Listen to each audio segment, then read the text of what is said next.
Hello and welcome eco-conscious viewers. In its November 1999 issue, Time magazine published a set of articles that presented what life might be like in the 21st century. It asked, will robots make house calls? Will we live on Mars? Will we still read paper books?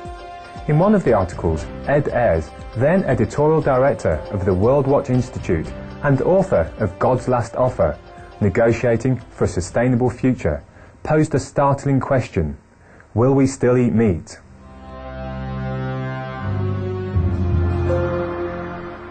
Will we still eat meat? Maybe not if we wake up to what the mass production of animal flesh is doing to our health and the planet's, by Ed Ayres.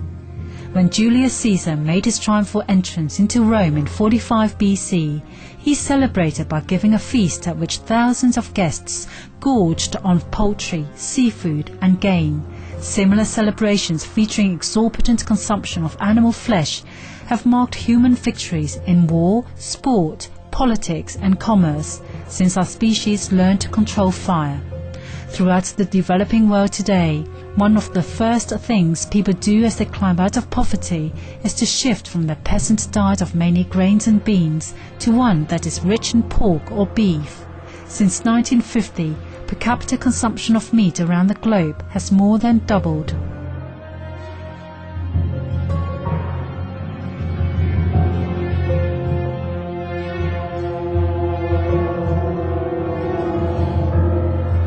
But in the coming century, that will change.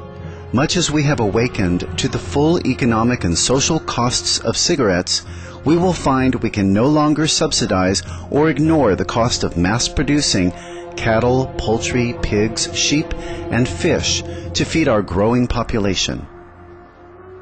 These costs include hugely inefficient use of fresh water and land, heavy pollution from livestock feces, rising rates of heart disease and other degenerative illnesses, and spreading destruction of the forests on which much of our planet's life depends. The rest of the article described a wide range of problems caused by the meat industry, leading to a prophetic conclusion that the era of mass-produced animal flesh and its unsustainable costs to human and environmental health should be over before the next century is out. Could Time magazine's prediction be coming true? Is the era of meat eating almost over? What we do find is that in the media, the topic of meat's environmental impact has never gone away.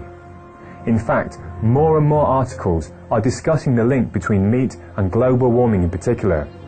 By and large, the authors themselves are not vegetarians, at least not yet.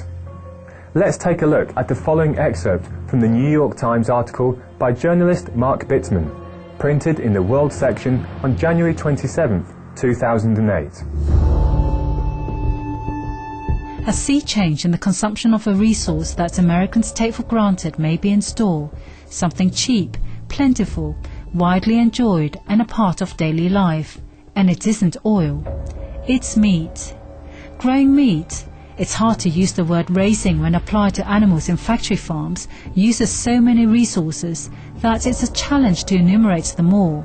But consider, an estimated 30% of the Earth's ice-free land is directly or indirectly involved in livestock production, according to the United Nations Food and Agriculture Organization, which also estimates that livestock production generates nearly a fifth of the world's greenhouse gases, more than transportation.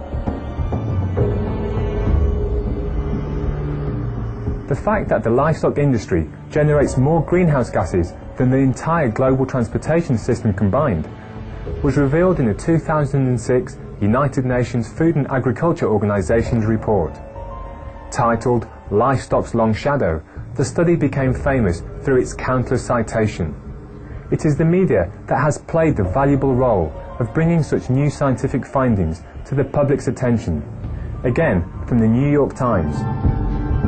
To put the energy-using demand of meat production into easy-to-understand terms, Gidon Eshel, a geophysicist at the Bard Center, and Pamela A. Martin, an assistant professor of geophysics at the University of Chicago, calculated that if Americans were to reduce meat consumption by just 20%, it would be as if we all switched from a standard sedan, a Camry, say, to the ultra-efficient Prius.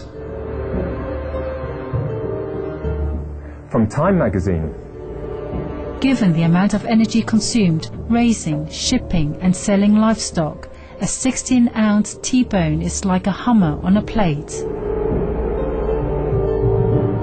the same Time magazine that envisioned the 21st century in 1999 published the Global Warming Survival Guide in a special edition in 2007.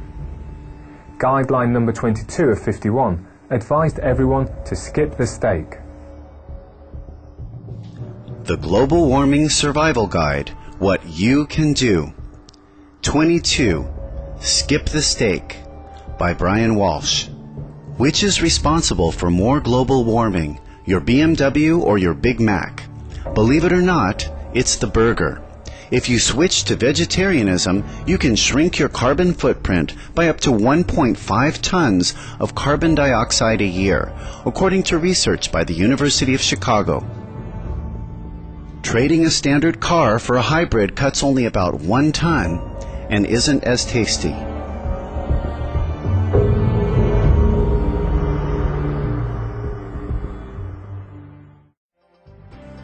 When we return, we'll see how the media has helped raise awareness on the most urgent issue of our times, climate change. Please stay tuned to Supreme Master Television.